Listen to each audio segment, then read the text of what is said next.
예, 안녕하세요. 자, 이번 시간에는 소득세를 볼게요. 자, 여러분들 교재 299페이지 소득세 이론부터 좀 설명을 드리겠습니다. 자, 이번 시간에 배울 부분은 소득세하고 소득세 이론이랑 그 다음에 원천징수에 대한 부분을 배울 거예요. 이번 시간에 다 배우는 건 아니고 그 뒤에 이어서 배우는 주제가 그 소득세하고 원천세인데, 소득세 단일 주제로 봤을 때는 이론 문제로 연대 시험에서 기껏 해봐야 두 문제밖에 안 나와요. 두 문제면 4점이죠. 4점으로 출제가 되는데 4점을 맞추기 위해서 여기에 시간을 투입을 해야 되느냐? 하셔야 돼요. 왜냐면은 여러분 나중에 뒤에서 실기할 거 아니에요? 실기는 원천세에 대한 부분인데 주로 연말정산에 대한 걸 배워요. 연말정산을 할 때 여러분들이 소득세 이론을 어느 정도 알고 계셔야지 연말정산을 할 수 있단 말이에요. 그 연말정산에 대한 내용을 이해할 수 있기 때문에 하셔야 돼요. 소득세 이론도. 자, 그럼 소득세 이론을 범위를 어디까지 정해야 되느냐? 이론을 제대로 배우면은 이 내용이 상당히 많아요. 근데 연대 시험에서 고작 두 문제를 맞추기 위해서 그 소득세의 방대한 이론을 다 배우느냐? 그거는 효율적이지 않기 때문에 그렇게 공부하시면 안 되고, 시험에서 자주 나오는 거 위주랑 그 다음에 실기랑 연관되는 이론 있잖아요. 그런 부분들만 여러분들이 알고 계시면 되겠고, 그 외에 지엽적인 내용은 시험에 나오면은 틀리세요. 제가 무책임하게 이야기하는 게 아니라 그게 맞는 거예요. 여러분들이 언제 그걸 공부 다 하고 있어요? 또 공부한다고 해서 공부한 게 나온다는 보장은 없단 말이에요. 자, 그럼 제가 그 앞에 서론은 여기까지 하고 이제 수업 진행을 해볼게요. 자, 299페이지 보면은 소득세 개념이 나오는데, 자, 소득세란 뭐냐? 소득세란 개인이 번 소득에 대하여 과세하는 게 소득세예요.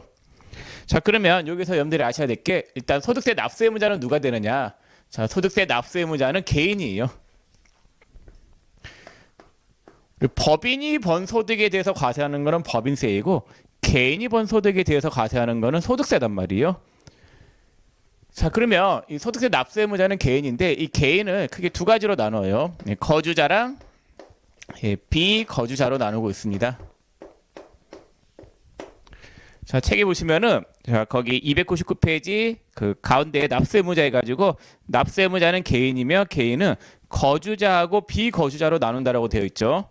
자, 거주자라고 하는 거는 국내에 주소를 두거나 183일 이상 거소를 둔 개인을 이야기해요. 거주자는 그냥 여러분들이 편안하게 우리나라에 사는 사람이다 이렇게 생각하시면 되겠고, 길게 사는 사람들. 비거주자는 거주자가 아닌 자가 비거주자인데 그냥 외국인이라고 생각하세요. 자, 그러면 거주자 같은 경우에는 국내외에서 본 모든 소득에 대해서 과세해요. 국내외 소득에 대해서 과세를 한다. 자, 근데 비거주자 같은 경우에는 국내에서 본 소득에 안에서만 과세를 해요. 자, 이게 무슨 말이냐면요, 그 류현진 있잖아요. 류현진은 아마 주소지가 국내로 되어 있을 거예요. 류현진을 예로 들지 말까? 그러면은 요즘 잘 나가는 가수가 누구죠? 블랙핑크. 블랙핑크는 집이 우리나라에 있겠죠. 주소지가 우리 국내일 거예요. 거주자예요. 그럼 블랙핑크는 국내에서도 돈을 벌고 해외에서도 돈을 벌잖아요. 그럼 블랙핑크는 해외에서 번 소득에 대해서는 과세를 안 하느냐? 다 해요. 국내외에서 번 소득에 대해서 과세를 전부 다 해요. 자, 근데 비거주자, 외국인들은 우리나라에서 번 소득만 과세하면 되는 거지, 해외에서 번 소득은 그 나라에서 과세하면 되는 거잖아요. 그래서 비거주자는 국내 소득에 한해서 과세를 한다라는 거.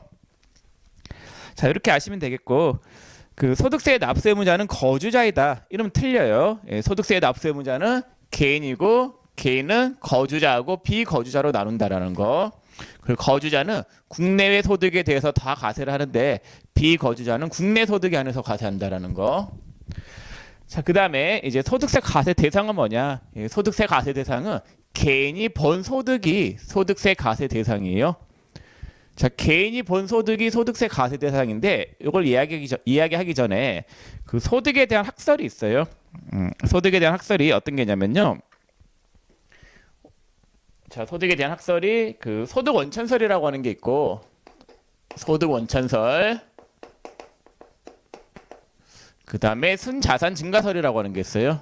순자산 증가설이 있어요. 자, 소득 원천설이라고 하는 거는 계속 반복적으로 발생하는 소득이 있고, 그 그 다음에 일시우발적으로 발생하는 소득이 있다라고 했을 때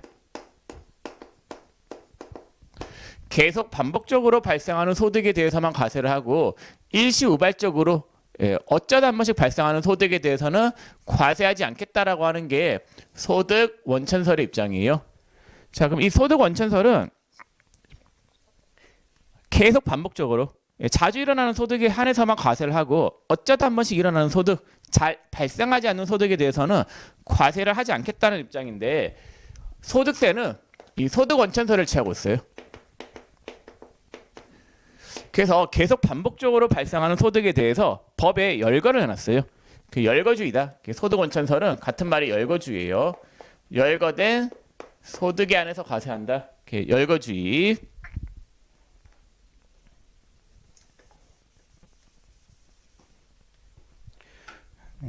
열거주의. 소득 원천설은 열거주의다. 자, 그와 반면에 순자산 증가설이 있는데 이 순자산 증가설이라고 하는 거는 계속 반복적으로 발생하는 소득뿐만 아니라 어쩌다 한 번씩 발생하는 일시우발 소득, 잘 일어나지 않는 소득, 일시우발적인 소득에 대해서도 과세를 하겠다라고 하는 입장이 순자산 증가설이에요. 자, 그럼 순자산 증가설은 어떤 세법이 취하고 있느냐? 법인세요. 법인세는 순자산 증가설을 취하고 있고 이걸 우리가 뭐라고 하냐면요, 포괄주의다 이런 말을 써요. 포괄주의라고 하는 거는 회사가 순자산, 즉 자본이에요. 벌어들인 돈을 벌면은 이유여하를 막론하고 세금을 다 때리겠다. 그게 포괄주의 입장이에요. 자, 우리가 배우는 게 지금 소득세이기 때문에 소득세는 열거된 소득에 한해서 과세한다. 소득 원천설의 입장을 취하고 있다라는 거. 그래서 소득세는 과세 대상이 법에 열거가 돼 있어요. 자주 발생하는 소득에 대해서 법에 열거를 해놨는데 외우세요. 이배사, 근연기, 태양 이렇게 8가지 소득으로 법에 열거를 해놓고 있다라는 거. 자, 이는 이자소득. 이자소득 이자 받는 거죠. 배는 배당소득. 사는 사업소득, 사업에서 번 소득. 자, 근은 근로소득. 연은 연금소득. 기는 기타소득. 태는 퇴직소득. 양은 양도소득. 이렇게 총 8가지 소득으로 구분을 하고 있다라는 거. 자, 그래서 소득세 과세 대상은 이렇게 8가지 소득으로 법에 열거가 돼 있어요. 그래서 법전에 보면 이자소득에는 어떤 것들이 있고, 배당소득에는 어떤 것들이 있고, 사업소득에는 어떤 것들이 있고, 근로소득에는 어떤 것들이 있고, 연금소득에는 어떤 것들이 있고, 기타소득 어떤 것들이 있고, 퇴직소득 어떤 것들이 있고, 영면소득, 그래요. 그렇게 법에 열거가 되어 있습니다. 열거된 소득에 한해서 과세를 한다라는 거. 자, 그랬더니 이 이자고 배당 있잖아요. 이자고 배당 같은 경우에는 이제 금융기관에서 보통 그 금융 상품을 만들면은 그걸 통해서 발생하는 소득들이 이자고 배당 소득이잖아요. 그래서 금융기관에 똑똑한 사람들이 이자고 배당 소득을 법에 열거가 안 된 소득으로 과거에 많이 만들었어요. 그래가지고 비과세 상품을 만들어가지고 교묘하게 세금을 안 내게 그렇게 만드는 상품을 많이 만들었단 말이에요. 그래서 국세청이 열받아가지고 이자고 배당만큼은 법에 열거가 안 돼 있다 하더라도 이자하고 배당이랑 유사하다. 유사한 소득이라고 하면은 세금을 다 때리겠다라고 하는 때리겠다라고 하는 입장을 취한 거예요. 그래서 얘는 열거되지 않은 소득, 열거되지 않았다 하더라도 성격이 이자랑 배당이랑 유사하면은 과세를 하겠다는 입장으로 바꿨고 이걸 우리가 뭐라고 하냐면요, 유형별 포괄주의라고 해요. 그래서 이자고 배당만큼은 열거주의가 아니라 포괄주의의 입장을 취하고 있다라는 거. 자, 이렇게 알고 계시면 되겠습니다. 그래서 과세 대상이 이배사, 근연기, 태양이 있는데 열거된 소득에 한해서 과세하고 예외적으로 이자고 배당만큼은 법에 열거가 안 돼 있다 하더라도 세금을 부과하는 유형별 포괄주의 입장을 취하고 있습니다.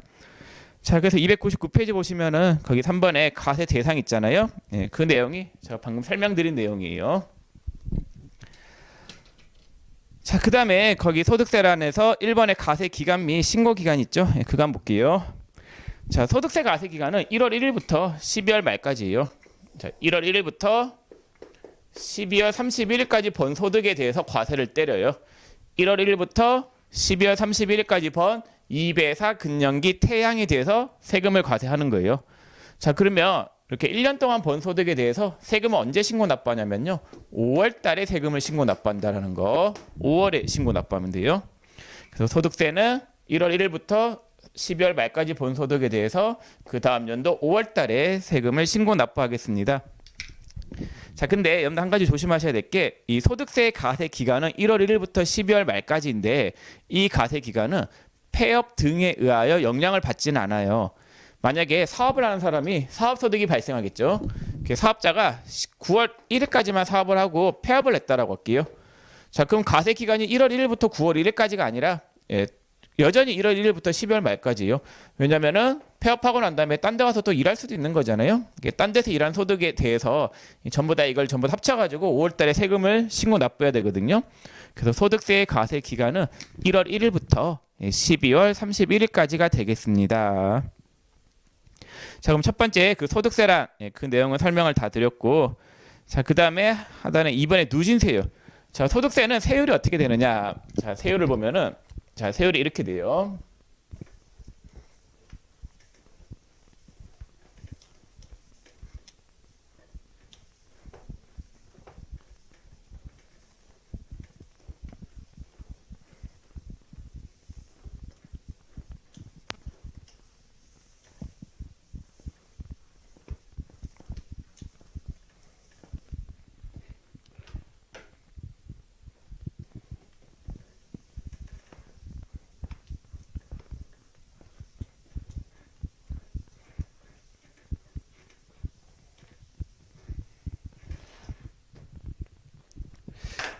자, 예를 들어서 개인이 있잖아요. 개인이 벌어들인 소득이 예를 들어서 1억 원이었다라고 할게요. 1억 원.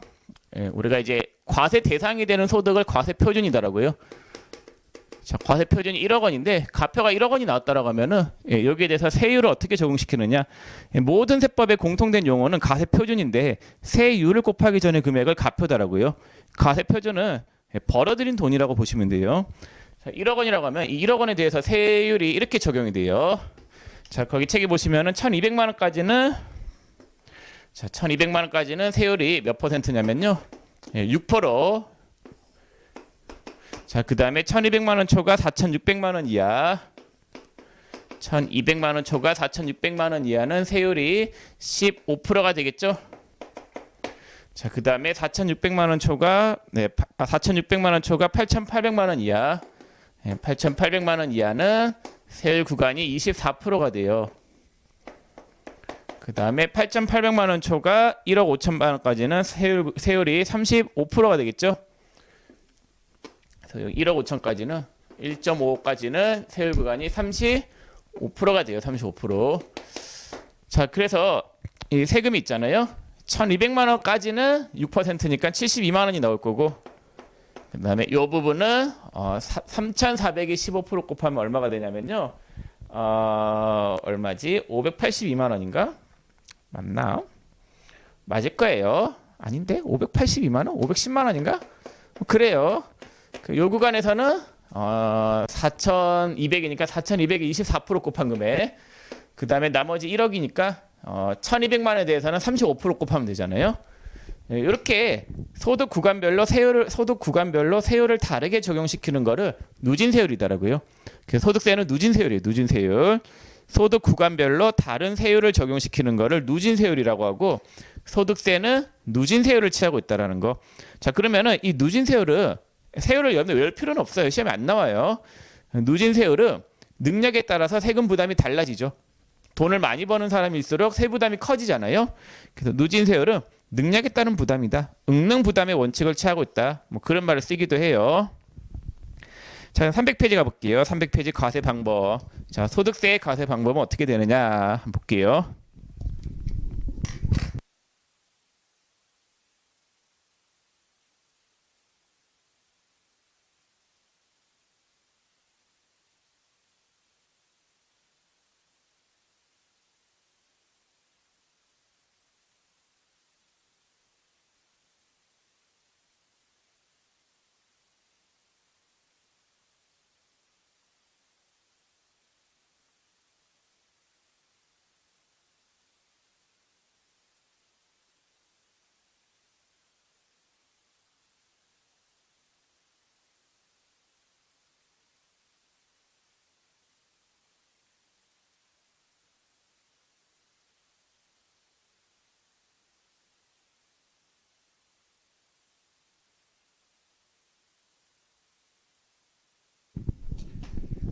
자, 먼저 소득세 가세 방법에 거기 두 번째 분류가세를 보세요. 먼저 분류가세부터 설명을 드릴게요. 자, 소득세 가세 대상은 총 8가지가 있어요. 이, 배, 사, 근, 연, 기, 태, 양. 자, 이렇게 8가지 소득으로 구분이 되어 있고 이, 배, 사, 근, 연, 기 있잖아요. 이자, 배당, 사업, 근로, 연금, 기타 소득. 요 6가지 소득 있잖아요. 자, 요 6가지 소득 같은 경우에는 과세가 1월 1일부터 12월 말까지 번 소득에 한해서 과세를 해요. 자, 근데 퇴직 소득 있잖아요. 이 퇴직 소득 같은 경우에는 과세를 사원이 입사했을 때부터 퇴사했을 때까지 벌어들인 소득, 이때의 소득에 대해서 과세하는 게 퇴직 소득이란 말이에요. 퇴직금은 근무 기간이 길면 길수록 그 금액이 커지잖아요. 자, 양도소득. 양도소득은 부동산을 취득해서 판매할 때, 매도할 때까지 발생한 그 차익에 대해서 과세하는 게 양도소득이에요. 자, 그러면 소득세를 과세할 때는 당연히 이배사 근연기랑 그 다음에 퇴직소득이랑 양도소득이랑 분류해서 과세해야 된단 말이에요. 그거를 우리가 분류과세라고 해요. 분류과세라고 하는 말은 이배사 근연기랑 퇴직이랑 양도랑 분류해서 과세하는 게 분류과세예요. 자, 그럼 소득세는 과세할 때 분류과세예요. 근데 시험에서 퇴직하고 양도는 세무이급에서 안 나와요. 몰라도 되겠고 우리가 배울 거는 이배사 근연기 이 6가지 소득에 대해서 집중적으로 배울 거예요. 자, 그러면 이 이배사 근연기가 있는데 A라는 사람이 있고 B라는 사람이 있다라고 할게요. 자, A는 이자 소득으로 1,000만 원 벌었고 배당으로 1,000만 원, 사업 1,000만 원, 근로 1,000만 원, 연금 1,000만 원, 기타 소득 1,000만 원이에요. 자, 근데 B라는 사람은 사업 소득으로만 6,000만 원을 벌었다라고 할게요. 자, 그럼 아까 우리가 누진세율 배웠죠? 누진세율 배웠을 때 1,000만 원은 세율 구간이 6%, 배당도 6%, 6%, 6%, 6%, 6%. 자, 근데 B는 6천만 원이잖아요. 그럼 1,200만 원 이하는 6%, 1,200만 원 초과 4,600만 원까지는 15%, 그 다음에 4,600만 원 초과하는 부분은 24%가 되잖아요. 그럼 최고세율 24%. 그러니까 소득 구간별로 당연히 6%, 15%, 24% 나누어서 적용을 받긴 한데 어쨌거나 A보다 세부담이 커지죠. 공평해 보여요? 안 공평해 보여요? 하나도 안 공평하죠. 당연히 1월 1일부터 12월 31일까지 번 소득, 이배사 근연기 이 6가지 소득을 어떻게 해서 과세하는 게 맞는 거예요? 합산해서 과세하는 게 맞겠죠? 그걸 우리가 뭐 한다라고 하냐면요. 종합과세한다 그런 말을 써요. 그래서 A도 이배사 근연기 이 6가지 소득을 합산해서 세금을 부과해야 될 거고 B도 6천만 원 더하면 6천이잖아요. 이렇게 합산한 금액으로 세율을 때리는 게 당연히 공평하겠죠? 자, 그래서 우리가 소득세는 1월 1일부터 12월 31일까지 번 소득, 이배사 근연기 이 6가지 소득을 합산해서 5월 달에 과세해요. 그걸 우리가 뭐 한다라고 하냐면요. 종합과세한다. 그런 말을 쓰겠습니다. 그래서 종합과세의 명칭도 의미도 꼭 알아두세요. 종합과세는 1월 1일부터 12월 말까지 번 소득을 합산해서 과세하는 게 종합과세가 되겠습니다. 자, 그 다음에 300페이지 세 번째 분리과세 같죠? 분리과세 중요한데 좀 이따 보고 그 301페이지 가셔가지고 원천징수를 먼저 볼게요. 자, 원천징수가 있는데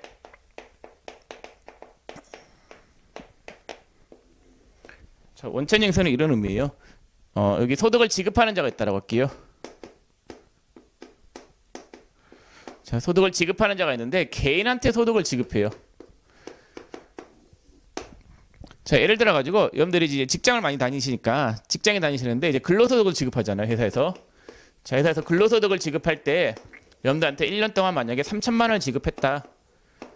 자, 그럼 3천만 원 지급분에 대해서 개인은 저 돈을 받으면은 세금 신고를 제대로 하겠어요? 아니면은 그냥 가만히 있겠어요? 당연히 돈을 받았는데 세금 신고를 해야 되는 게 맞는데 그 소득이 밝혀지지 않는다라고 하면은 세금 신고 아무도 안 하겠죠. 그래서 개인한테 돈을 줄 때는 개인은 세금 신고를 안 할 위험성이 높고 그 다음에 개인 같은 경우에는 세금 신고 능력이 취약하단 말이에요. 그렇기 때문에 개인한테 이렇게 돈을 줄 때는 소득을 지급하는 자가 세금을 떼고 줘라.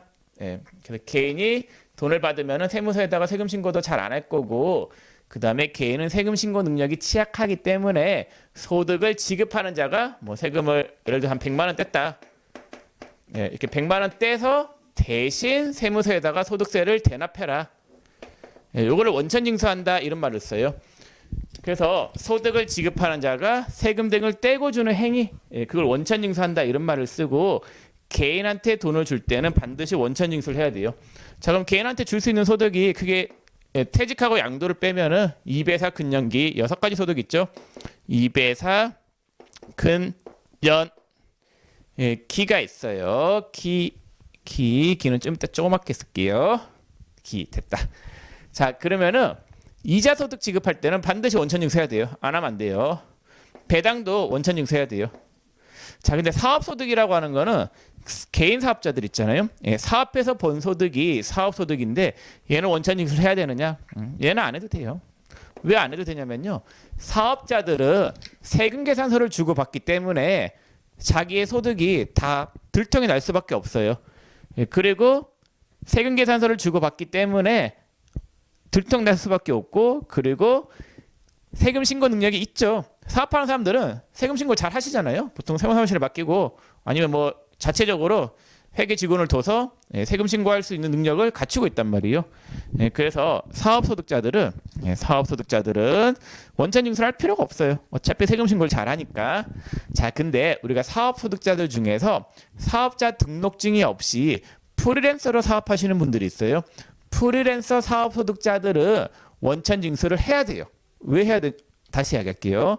근데 프리랜서 사업소득자들, 저 같은 사람, 저도 이제 학원에 강의를 하러 나가면은 학원 강사들은 강의업을 하고 있는 거잖아요. 강의업을 하는 건데 뿌리로 뛰는 거죠. 사업자 등록 없이 몸으로 떼우는 사람들 있잖아요.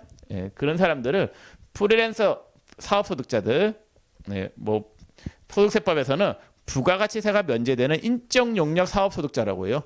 보험모집인들도 그렇죠. 보험모집인도 뭐 고용이 돼서 일을 하는 게 아니라 독립적으로 수당체계로 돈을 받는 거잖아요. 성과급으로. 그렇게 프리랜서로 일하시는 분들 있잖아요. 그러한 분들은 돈을 받으면은 세금 신고를 안 할 위험성이 높기 때문에 세금을 띄워주라고 해요. 그래서 사업소득을 원천징수를 안 하는 게 맞는데, 단 프리랜서, 아니 정확하게 부가가치세가 면제되는 인적용력 사업소득자들은 원천징수를 해야 된다라는 거. 부가세가 면제되는 인적용력 사업소득자들은 원천징수해야 돼요. 자, 그다음 근로소득 원천징수해야 돼요. 연금소득 해야 돼요. 기타 소득도 원천징수 해야 되겠습니다. 자, 그럼 소득 중에서 원천징수를 하지 않는 거는 유일하게 사업소득만 있는 거예요.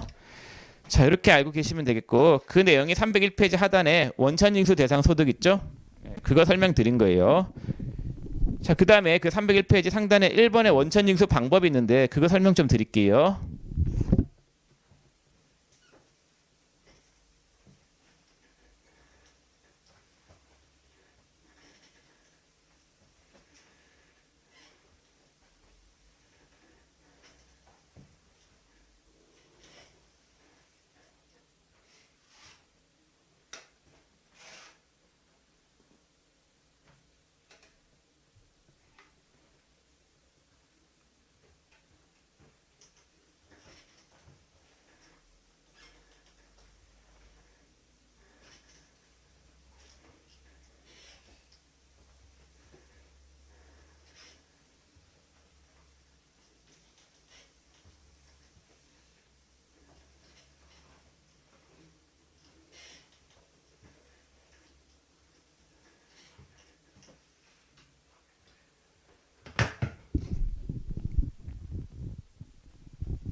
자, 원천징수 방법에 보면은 첫 번째 완납적 원천징수가 있고 예납적 원천징수가 있는데, 자, 외납적 원천징수부터 먼저 설명을 할게요. 자, 아까 제가 예를 든 게 학원 강사예요. 예를 든 적이 없네. 학원 강사는 뭐라고 했어요? 프리랜서 사업소득자라고 썼잖아요. 그럼 제가 학원에서 강의를 해가지고 1년 동안 받은 돈이 예를 들어서 2천만 원이었다라고 할게요. 강사로만. 자, 근데 제가 2천만 원을 받았다라고 하면은 그냥 받지는 않았을 거예요. 세금이 뛰었을 거예요. 세금이 3% 뛰거든요. 그래서 프리랜서 사업소득자들은 세금이 3% 뛰어요. 그럼 3%면 얼마가 뛰는 거예요? 60만 원의 소득세를 띄고 돈을 받았을 거예요.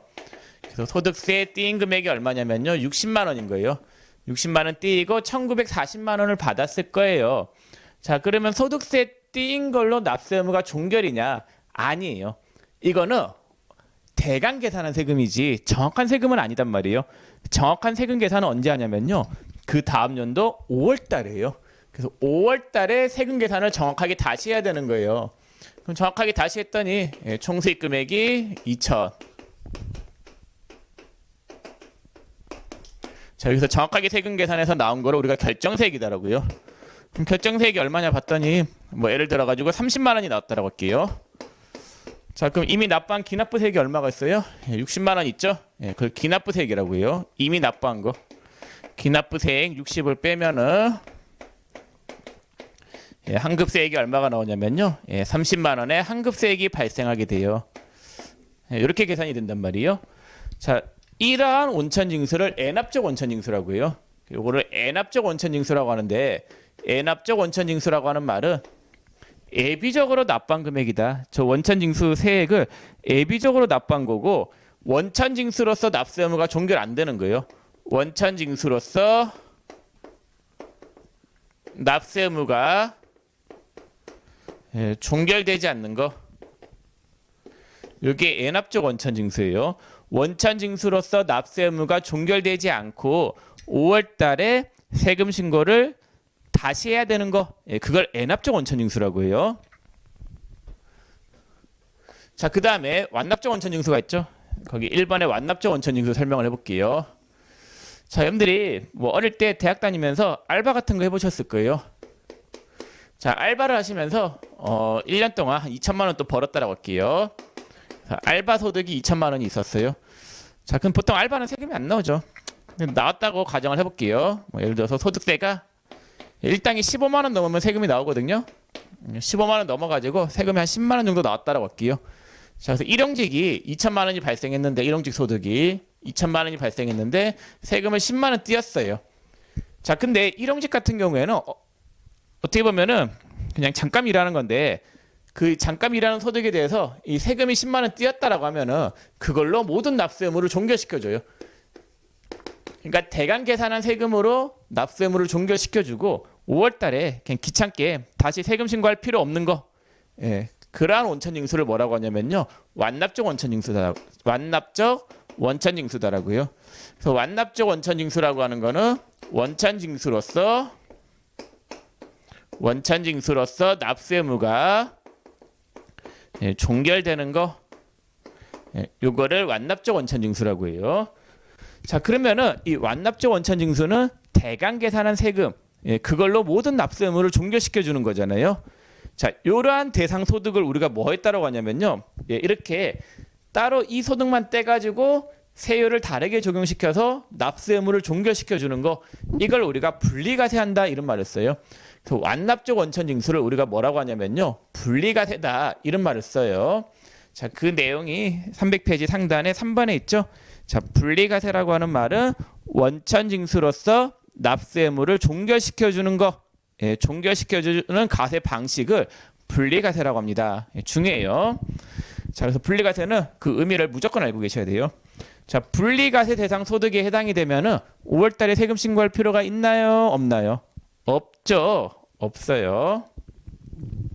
자, 그러면은 여러분들이 꼭 아셔야 될 게 중요해요. 거기다 하나 적어 두세요. 자, 분리과세에다가 뭐 나중에 배우긴 하는데 한번 적어 보세요. 자, 여러분들 시험에서 나오는 분리과세 대상 소득이 세 가지가 있어요. 자, 무조건 외우세요. 제가 앞으로 한 10번도 넘게 이야기할 거예요. 첫 번째, 복권. 복권에 당첨된 소득은 세금 띄인 걸로 모든 납세 의무 종결이에요. 자, 두 번째, 일용직 소득. 자, 일용직도 원천징수로서 납세 의무 종결. 자, 세 번째 여기다 좀 적을게요. 칸이 부족해가지고. 자, 금융소득 합계액이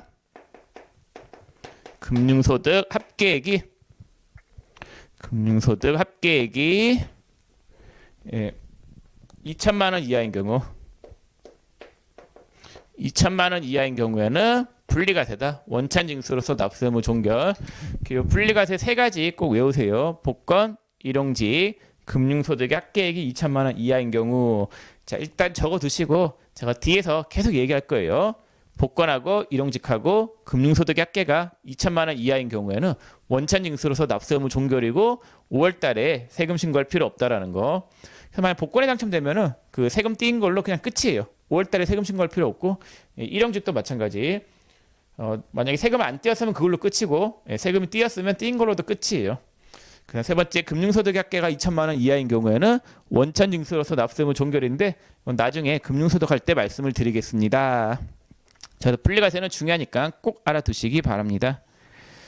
자, 그럼 301페이지까지 설명을 다 했고 그 다음에 302페이지 가보면은 원천징수 대상 소득별 원천징수 세율이 나와 있는데 그럼 일단 나중에 볼게요. 나중에 배우면은 다 알게 될 내용이고 자, 그 다음 303페이지 거기 상단에 납세지라고 있죠.